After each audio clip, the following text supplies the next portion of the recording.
저희 엄마는 그래. 그럼 우리 한번 하자. 나도 이혼하고 아들을 위해서 지금까지 참고만 살았는데 나도 이제 한번 해볼란다 이 말에 아이고 여사님 제가 어찌 감히 여사님을 했더니 의리 지키는 사람이라며 의리 있으면 해도 돼 하고 싶은 대로 해봐. 순간 저는 귀를 의심하며 엄마의 표정을 살폈는데 취한 표정이었습니다. 한참을 망설이고 있었는데 엄마가 뭐해? 나 마음 변한다 하시더군요. 엄마에게 저도 모르게 다가갔습니다. 그날 저는 새엄마의 위에서 하늘을 걷는 듯 황홀했습니다. 엄마도 몇 번을 떨며 소리를 낸 것이 셀 수도 없었네요. 어색함을 지우기 위해 더욱 본능에 충실하며 관계를 계속했습니다. 다음 날 아침에 밥을 먹으라고 깨우는 엄마의 목소리에 잠에서 깨어보니 새엄마의 방이었어요. 반갑습니다. 안녕하세요. 저는 새엄마와 선을 넘어버린 27살 남자입니다. 대학을 다니던 중에 취업이 되었고 졸업 후에 안정적인 직장을 다니고 있습니다. 제가 공부를 열심히 했던 것은 새엄마 때문이었어요.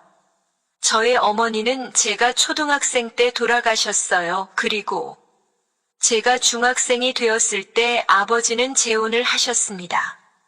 새엄마는 저를 처음 만났을 때부터 저에게 친근하게 다가왔습니다. 화장을 곱게 한 모습으로 나타난 새엄마는 저를 훌륭하게 잘 키우고 싶다고 하셨어요. 제 눈에는 새엄마가 눈이 부실 정도로 아름다운 분이었습니다. 저희 아빠도 새엄마에게 참 잘하셨어요. 그런데 행복한 가정을 이루었던 것도 잠시.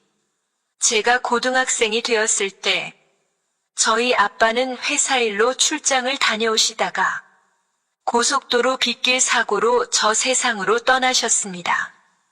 아빠가 그렇게 되고 저는 혼자가 될 줄 알았는데 하지만 저의 새엄마는 저를 버리지 않으셨어요. 저를 위해 지극정성인 새엄마였습니다.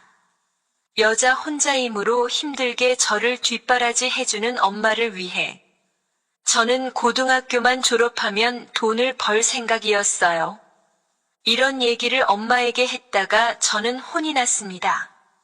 대학도 가고 재미나게 놀다가 취직하라는 새엄마의 말씀을 저는 받아들이기가 쉽지는 않았습니다. 먹고 살기 위해 밤늦게까지 일하고 들어와 여기저기 아프다고 하시는 새엄마에게 항상 죄송한 마음이었습니다. 제가 할 수 있는 일이라고는 일하고 들어온 새엄마의 어깨와 허리를 안마를 해드리는 것밖에는 없었죠. 그때부터 저는 열심히 공부만 했습니다. 잠자는 시간을 제외하고는 공부만 했고, 그리고 저는 인류대학에 어렵지 않게 입학을 하게 되었습니다.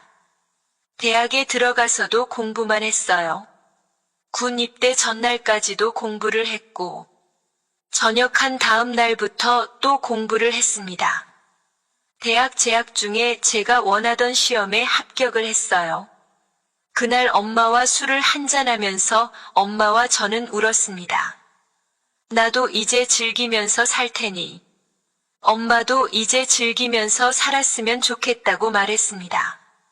그 후부터 엄마는 만나지도 않던 엄마의 친구들과 술을 마시고 들어오시는 엄마를 보는 것이 너무 행복했습니다. 저도 친구들과 술도 마시고 나이트도 가고 정말 재미나게 놀아보자는 생각으로 살았습니다. 대학을 졸업하고 직장을 다니기 시작한 후에도 열심히 놀았어요. 엄마가 한동안 집에만 있으면 저는 엄마에게 나가서 친구들도 만나고 하라고 잔소리를 하곤 했습니다. 저희 엄마는 술을 거의 못 마시는데 술자리에 가는 것은 좋아하셨어요. 이렇게 친구 만나는 것을 좋아하는 엄마가 아들을 위해 참고 사셨구나 하는 생각에 마음이 아팠어요. 몇 달 전에 엄마는 술에 취해서 집에 들어왔습니다. 저를 못 알아볼 정도였죠. 알아듣지도 못할 말을 하는 엄마가. 그냥 자면 행여라도 감기가 걸릴까 걱정이 돼서 양치를 시켜드렸습니다. 방으로 데리고 가서 편한 옷으로 갈아입히려고 하는데 엄마가 넌 또 누구야? 내가 혼자 산다니까 쉬워 보여. 대충 이런 내용의 술주정이었습니다. 저를 못 알아보는 엄마가 웃기기도 하고 말투가 귀엽기도 했네요. 아이고 여사님 우습긴요 편하게 주무시라고. 옷 갈아입혀드리는 거예요. 딴짓 안 할 테니 걱정 마세요. 저는 터지는 웃음을 참고 이렇게 말했는데 무슨 소리야? 나와 한번 하고 싶어 그러는 거겠지. 저 그런 사람 아닙니다. 여자와 사귀더라도 의리 있게 사귀는 사람이에요 라고 했습니다. 저희 엄마는 그래? 그럼 우리 한번 하자. 나도 이혼하고 아들을 위해서 지금까지 참고만 살았는데 나도 이제 한번 해볼란다 이 말에. 아이고 여사님 제가 어찌 감히 여사님을 했더니 의리 지키는 사람이라며? 의리 있으면 해도 돼 하고 싶은 대로 해봐. 순간 저는 귀를 의심하며 엄마의 표정을 살폈는데 취한 표정이었습니다. 한참을 망설이고 있었는데 엄마가 뭐해? 나 마음 변한다 하시더군요.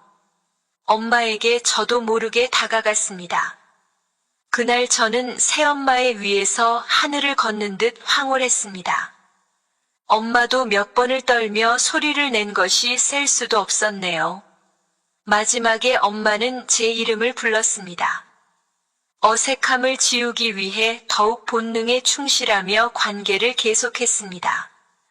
다음 날 아침에 밥을 먹으라고 깨우는 엄마의 목소리에 잠에서 깨어보니 새엄마의 방이었어요.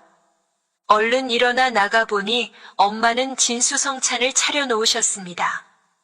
그리고 그날은 낮에 2번이나 더 했습니다. 낮잠에서 깨어보니 엄마도 제 옆에 있더군요. 그리고 며칠간 엄마와 저는 서로의 눈치를 보았습니다. 엄마는 말끝마다 사람은 실수를 할 수도 있다는 말을 했는데 무슨 뜻으로 말하는 건지 충분히 알 것 같았습니다. 그날 이후에 엄마는 술자리에 가서도 멀쩡한 정신으로 집에 들어왔습니다. 다시는 실수를 하지 않으시려고 다짐한 것 같았어요. 하지만 그것도 얼마 가지 못했습니다. 며칠 뒤에 다시 취해 들어온 엄마. 그런데 제가 베란다에서 엄마가 들어오는 모습을 봤거든요. 분명 멀쩡하게 걷고 있었습니다. 그런데 집에 들어서면서 취한 모습을 보여주는 새엄마가 뭘 원하는지 저는 잘 알고 있었습니다. 이런 일이 반복되던 중 내 밑에서 취한 척하는 엄마에게 말했습니다. 엄마 이제 취한 척하지 말고 우리 그냥 솔직해지자고 했어요. 엄마는 웃음을 지으며 고개를 끄덕였습니다. 엄마는 이제 40대 후반 10년 넘게 혼자 살아왔어요. 남자가 건드리기만 해도 넘어갈 것 같았지만 저를 위해 참고 또 참으며 살아왔다고 합니다. 첫 관계를 하던 날도 엄마는 많이 취하지 않으셨다고 하더군요. 다른 사람을 만나면 우리 가정이 흔들릴지도 모른다는 생각에 선택한 길이었다고 합니다. 저는 엄마에게 잘했다고 고맙다고 말했습니다. 저는 엄마를 위해 더 노력하겠다고 말하며 엄마에게 우리가 관계할 때만큼은 모든 것을 내려놓자고 말했습니다. 엄마는 고개를 끄덕였습니다. 저는 엄마에게 감사드리며 영원히 엄마를 위해 살겠다고 맹세했습니다. 지금 엄마와 저는 서로를 위로해주며 잘 살고 있습니다. 오늘의 사연은 여기까지입니다. 긴 글 끝까지 읽어주셔서 감사합니다. 구독과 좋아요 꼭 눌러주시고 알림 설정도 부탁드립니다. 집에 가는 길에 아들이 인적이 드문 곳에 차를 세우라고 하더군요. 화장실 급하니? 이렇게 물었더니 아니요, 다른 게 급해요. 그리고 아들이 저에게 한 번만 하자고 했습니다. 저는 어쩔 수 없이 아들을 받아들이고 말았어요. 차 안에서 불편하게 하고 싶지 않았습니다. 그래서 저는 현우를 손으로 만족시켜 주었죠. 현우 표정은 뭔가 불만이 있어 보였습니다. 저는 현우에게 귓속말로 집에 가서 편하게 하자. 현우 마음대로 하고 싶은 거 다 해도 돼 이렇게 말하고 집에 와서 나는 아들에게 이젠 나도 몰라 현우 씨 마음대로 해. 우리는 밤새도록 뜨거운 관계를 했습니다. 그날 저는 방 천장까지 몇 번을 오르내렸는지 기억도 나지 않습니다. 정말 좋았어요. 남편의 부재를 채워준 나의 아들에게 저는 마음을 뺏기고 말았나 봅니다. 새벽까지 일을 치르고 잠시 일어났을 때 현우도 잠에서 깨어난 듯 했습니다. 어젯밤 새벽까지 현우 젊음을 채워주고 잠을 1시간 남짓 잤을 뿐이니 얼마나 피곤했을까요? 저는 현우의 요구를 다 들어줄 수밖에 없었죠. 안녕하세요. 반갑습니다. 오늘도 저희 채널을 찾아주셔서 감사합니다. 저는 어떻게 해야 할까요? 제 아들이나 마찬가지인 아들을 유혹했으니까요. 남편은 중소기업에 다니고 있습니다. 출장이 잦은 편이고 야근도 많은 사람이에요. 저는 성실하고 책임감 있는 남편의 모습에 반해 연애를 시작했습니다. 그리고 남편이 이혼남이라는 사실을 알았을 때에도 저는 헤어지지 못했어요. 한참 사춘기인 나이에 요새 애들답지 않게 저를 보며 수줍게 인사하는 아들을 외면할 수 없었습니다. 성실한 남편과 함께 살면서 저 아들에게 행복을 느끼게 해줘야겠다는 생각을 했습니다. 남편은 재혼이고 저는 초혼이었어요. 결혼하고 나서 보니 남편은 업무에서 오는 스트레스를 술로 푸는 사람이었습니다. 저도 술을 좋아하는 편이에요. 결혼 전에는 남편과 술도 함께 자주 마셨는데 결혼을 하고 나니 남편은 밖에서 술을 마시고 들어올 뿐이었습니다. 남편은 회식을 하고 나면 겨우 집에 찾아오는 사람이었고 남편의 아들인 현우와 함께 남편을 부축해 침대에 눕혀주어야 했죠. 주사가 없는 것을 다행이라 여겨야 할까요? 현우는 저를 참 잘 따라주었습니다. 저에게서 외로움과 쓸쓸함을 느꼈던 것 같아요.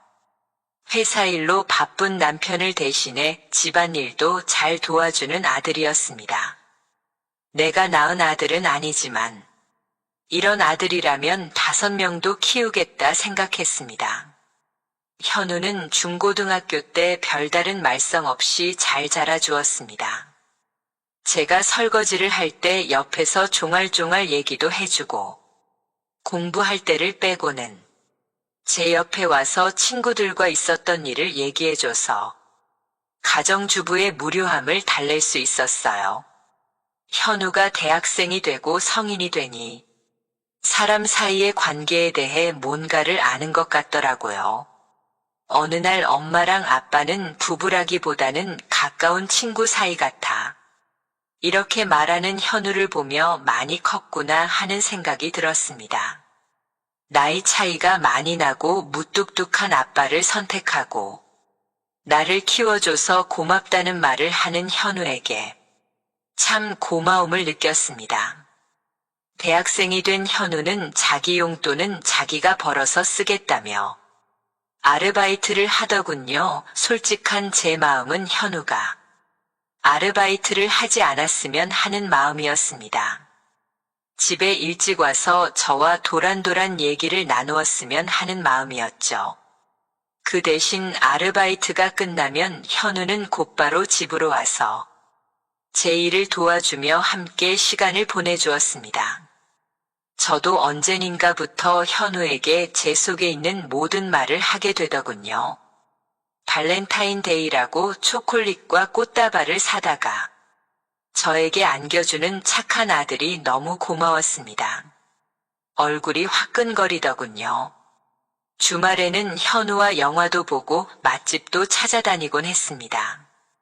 극장에서 영화를 볼 때면 저는 자연스럽게 아들의 팔짱을 끼고 함께 영화를 봤죠.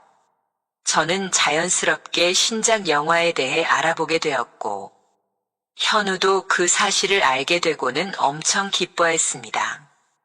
영화를 보고 나면 우리는 팔짱을 끼고 분위기 좋은 카페에 가서 밤늦게까지 많은 얘기를 나누었습니다.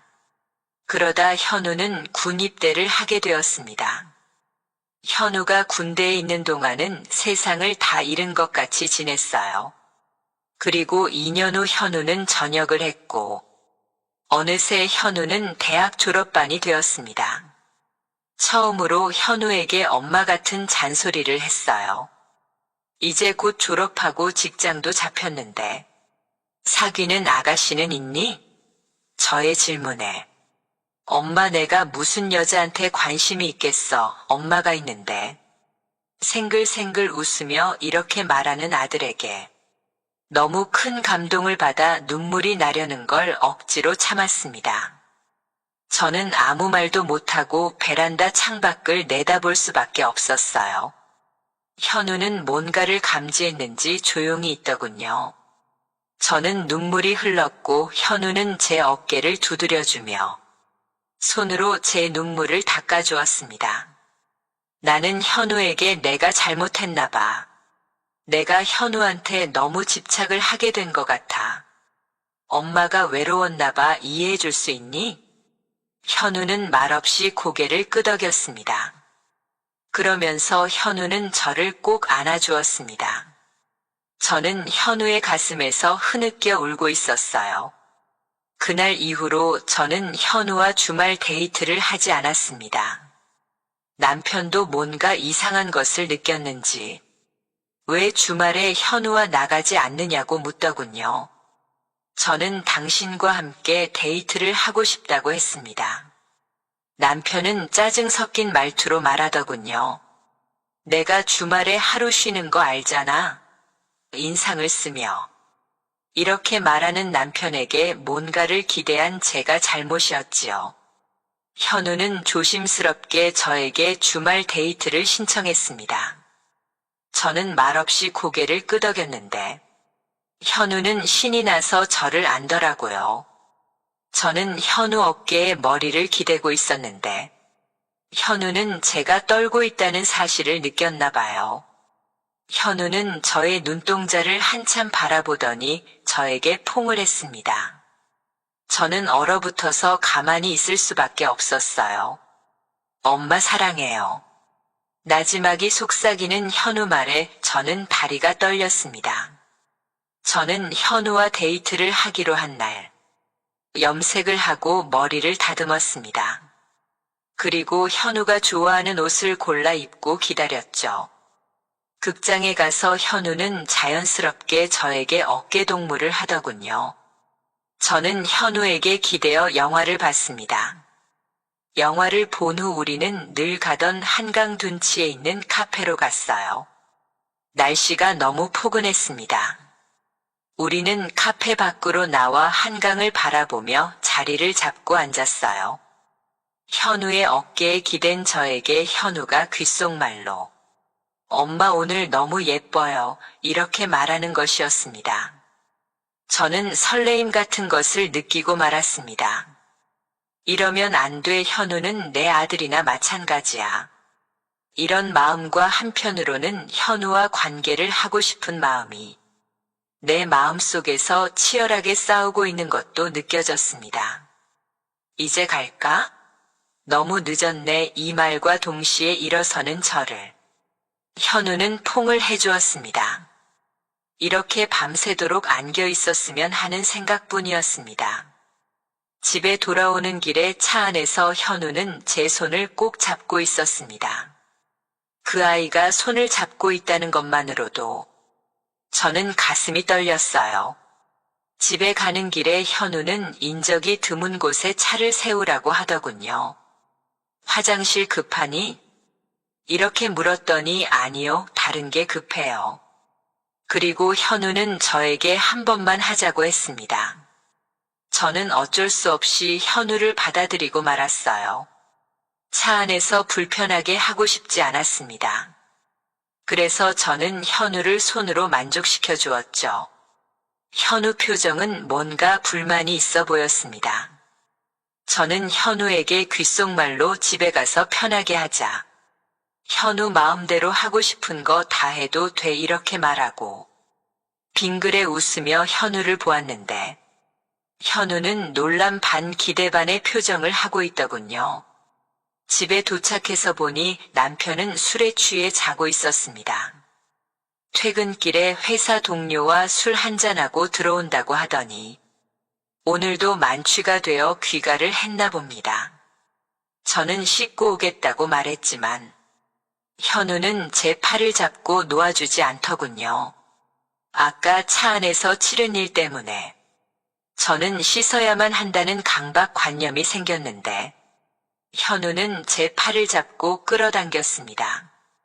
나의 모두를 현우에게 보여준다는 것이 견딜 수 없을 정도로 수치스러웠지만 현우의 힘을 이길 수는 없었어요. 차에서 한번 만족을 했지만 그것으로 만족하기에는 현우의 나이가 너무 젊었나 봅니다. 현우는 바닥에 한쪽 무릎을 꿇은 채로 저에게 말했습니다. 엄마 아니 은혜 씨 사랑해요. 현우 씨 나도 사랑해. 이젠 나도 몰라 현우 씨 마음대로 해. 우리는 밤새도록 뜨거운 관계를 했습니다.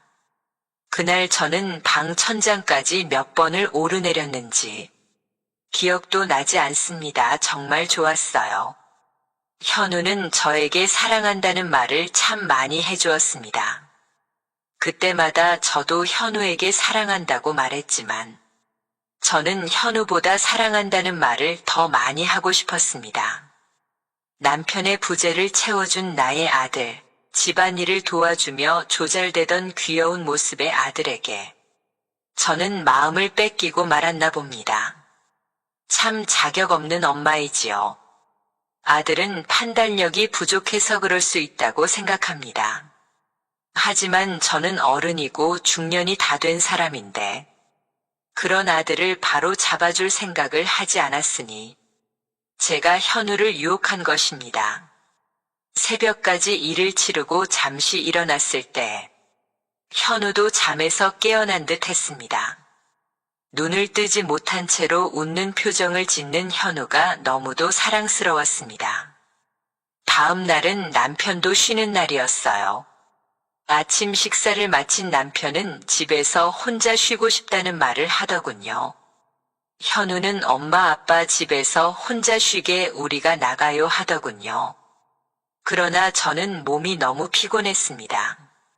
어젯밤 새벽까지 현우 젊음을 채워주고 잠을 1시간 남짓 잤을 뿐이니 얼마나 피곤했을까요? 하지만 현우 말을 듣고 피로가 싹 날아가는 것 같았습니다. 저와 현우는 집 밖으로 나왔습니다.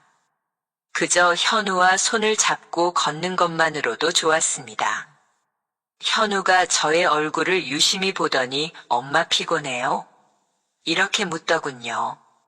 아니 괜찮아. 제 말에 현우는 좀 쉬어야 하는 거 아니에요? 이 말을 듣고 저는 또 몸이 반응하기 시작했습니다. 어제 그렇게 오랜 시간을 현우에게 모든 것을 맡겼는데 또 반응이 오는 것을 보면 나도 아직 젊구나 하는 생각이 들어 기분이 좋았습니다. 저는 현우에게 쉴 곳을 가리키며 미소를 지었습니다. 현우는 환하게 웃으며 저의 손을 잡고 모텔로 들어갔어요. 저는 현우의 주머니에 돈을 넣어주었습니다. 들어가자마자 저는 씻고 현우를 받아들일 준비를 하려고 했지만 전날과 같이 현우는 많이 급했습니다.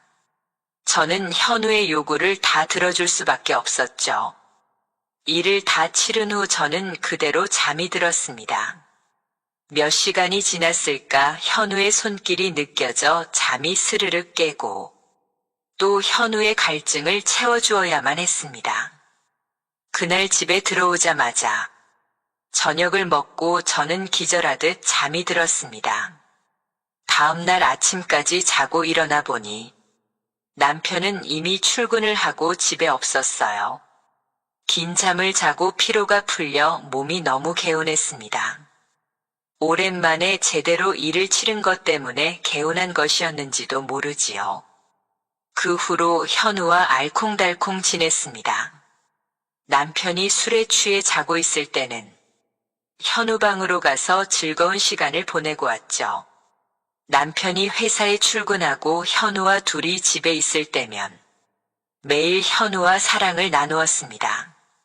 저는 지금 너무나도 행복합니다. 오늘의 사연은 여기까지입니다. 감사합니다. 구독과 좋아요 부탁드립니다. 오늘의 사연, 지금부터 시작할게요. 안녕하세요. 반갑습니다. 저는 중소기업에 다니는 20대 후반 직장인입니다. 제 고향은 속초이고 본가도 속초에 있고요. 혼자 서울 생활 중입니다.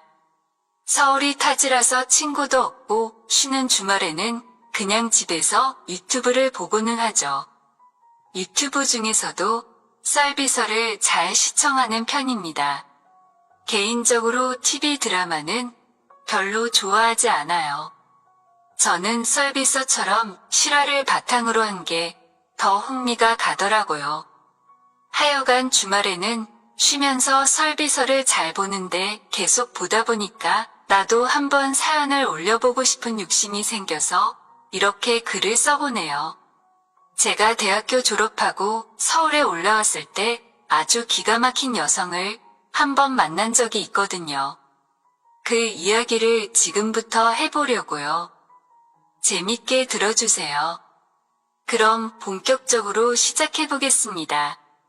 그러니까 딱 3년 전 26살인 저는 무작정 서울로 상경을 했습니다. 속초에는 마땅한 직장을 구하기가 힘들어서 부모님이 물려주신 3천만 원을 들고 서울로 올라오게 되었습니다. 서울에 와서 취직 준비하면서 면접도 정말 셀 수 없이 봤어요. 그런데 강원도에서 대학교를 나와서 그런지 대기업에는 번번이 떨어졌습니다. 조금 눈높이를 낮춰서 중견기업에 지원을 했는데도 합격이 쉽지는 않더라고요. 그래도 중소기업은 가기가 싫어서 계속해서 대기업과 중견기업에 도전했는데 쉽지가 않았죠. 그 당시에 저는 가장 저렴한 고시원에서 생활을 했는데 거기는 조선족들이 좀 많은 곳이라서 고시원비는 엄청나게 쌌습니다. 창문 없는 방이 월 22만 원이었어요. 라면이랑 밥, 김치는 무료였고요. 고시원비가 싼 만큼 환경은 최악이었습니다. 뭐 방음이나 주변 소음은 아주 당연한 거고요. 그런 부분은 각오한 거니까 참을 수 있었는데 제일 문제는 바로 고시원 사람들이었습니다. 어쩌면 제일 밑바닥 사람들이 모여있는 고시원이라서 매일 싸움이 일어났어요. 누구 반찬을 훔쳐먹었니? 옥상에 걸어놓은 팬티를 누가 훔쳐갔느니? CCTV가 있는데도 소소하게 분실 사고가 끊이지 않았고 급기야는 조선족과 노가다꾼이 언쟁을 벌이다가 몸싸움까지 했는데 몸싸움에서 끝나지 않고 칼부림까지 났습니다. 저는 바로 옆에서 그 칼부림 현장을 보고 한동안 트라우마에 시달렸습니다. 그리고 그 트라우마 때문에 도저히 고시원에서는 지낼 수가 없었습니다. 그래서 결국 저는 고시원을 떠나서 찜질방 생활을 했지만 역시 찜질방 생활도 사람이 할 짓은 아니더라고요. 점점 힘들어져만 갔습니다. 몸과 마음 모두가 점점 지쳐가더라고요. 마음 같아서는 그냥 속초로 다시 내려가서 오징어 배라도 타고 싶었습니다. 그렇게 힘든 하루하루를 보내다가 TV를 보는데 예능 프로그램 나 혼자 산다에서 옥탑방에 사는 연예인이 나오는 겁니다. 그때 순간 바로 저거다 하는 생각을 했고 방을 구하는 인터넷 사이트에 들어가 보니까 옥탑방이 꽤 저렴하게 나온 게 많이 있더라고요. 물론 고시원과는 달리 보증금이 있긴 했고 또 옥탑방은 겨울에는 엄청 춥고 여름에는 엄청 더운 아주 큰 단점은 있지만 그래도 혼자 옥상을 다 쓰는 거니까 보증금 정도는 더 지불해도 그만큼 값어치를 할 거라고 그렇게 생각했습니다. 그렇게 저는 계속 옥탑방을 인터넷 사이트에 들어가서 알아봤고 얼마 후 노원구의 어느 옥탑방을 검색하게 되었는데 보증금 500에 월세 30만 원이라는 비교적 저렴한 가격의 방을 발견했습니다. 저는 부동산을 통해서 그곳을 가보았습니다. 생각보다 환경이 쾌적하고 좋았죠. 주인 부부도 친절해 보였고요. 그래서 저는 그 자리에서 계약을 했습니다. 그렇게 옥탑방 생활이 시작되었는데요. 옥상을 통째로 혼자 쓰니까 정말 너무 좋더라고요. 근데 가끔 주인집 아주머니가 옥상 빨랫줄에 빨래를 널어놓고 걷어가려고 가끔 들리시기는 합니다. 옥상이 볕이 좋아서 빨래가 금방 잘 마른다고 빨래는 같이 널자고 하셨거든요. 뭐 저도 괜찮다고 했고요. 근데 다소 의외였던 부분이 있는데요. 아주 점잖게 생긴 주인집 아주머니가 아주 야한 속옷을 입는다는 겁니다. 처음에는 옥상 빨랫줄에 걸린 속옷들을 보고 좀 민망함을 느낄 정도였어요. 새빨간 망사에 레이스에 거기다 티팬티까지 아찔한 속옷들이 많았죠. 속으로 그런 생각을 했습니다. 점잖아 보이는 주인집 아주머니가 보기와는 다르게 아주 뜨거운 여자일 수도 있다는 그런 생각을요. 하여간 옥탑방 생활은 별 문제 없었고 그렇게 다시 열심히 취업 준비를 하고 있는데 집주인 아저씨가 갑자기 교통사고로 세상을 떠난 겁니다. 저는 그 소식을 듣고 빈소에 갔어요.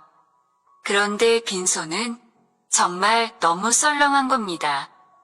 빈소에 주인집 아주머니 딱 한 분만 있더라고요. 그 이유를 들었는데 주인집 부부가 두 분 모두 고하시고 또 자식도 없어서 이렇게 썰렁하다고 하더군요. 좀 딱해 보였습니다. 주인집 아주머니는 저에게 취업 때문에 바쁠 텐데도 와줘서 너무 고맙다고 하시면서 배고프겠다고 육개장을 내주셨고 주인집 아주머니는 옆에서 소주를 한잔하면서 하소연을 하시더라고요. 그날 저는 많은 위로를 해주었고 그 이후 저와 그 아주머니는 아주 꽤 친한 사이로 발전했습니다. 마치 자주 연락하는 친척처럼요. 그렇게 집주인 아주머니는 집안에 남자가 할 일이 있으면 저를 부르셨어요. 저는 그게 전혀 귀찮거나 싫지 않았습니다. 예를 들어 주인집에 형광등을 갈아 끼우고 수도꼭지를 교체하는 일을 해드리면 저한테 밑반찬이나 음식들을 잔뜩 주셨거든요. 그러면서 저한테 그러셨어요. 역시 집안에는 남자가 있어야 한다고 그런 얘기를 들으면 마치 제가 가치가 있는 사람 같아서 기분이 좋아졌습니다. 그 집주인 아주머니 덕분에